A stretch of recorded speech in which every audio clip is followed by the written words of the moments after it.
I got involved as a lifelong Hamiltonian and somebody from a steel family. You know, my grandfather worked at Dofasco, my father worked there. I spent a summer as a university student working there, but I'm an environmentalist. So I think what happened is we started to pay attention to what Dofasco was pumping out into our local air, because you can see it.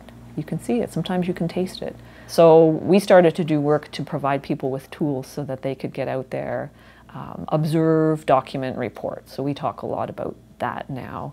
And helped people, you know, in the early days, we were literally taking photographs and labeling stacks that were active. So you know, stack keys, you know, so I've got an example here of a stack key, and it's got all the information that people need so that they can go out and observe and document.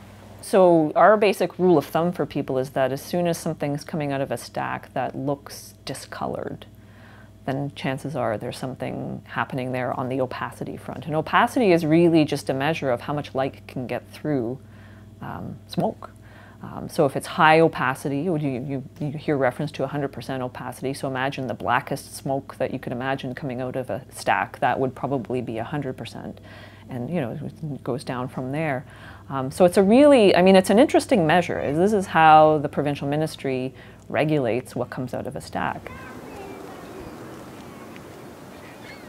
So these are stack emissions. This was a really catastrophic failure at the plant a few years back. So when it's a stack like that and it's coming out the top, that would be a stack or a point source emission.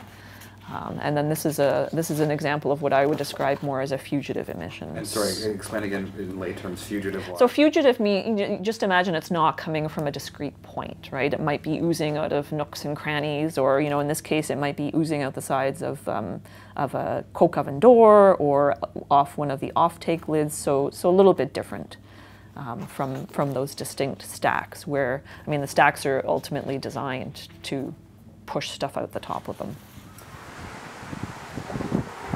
There have been improvements made at these facilities. We still have a lot of work to do. So we're in a better place now than we were 40 or 50 years ago. But imagine all of those generations of people who've been exposed.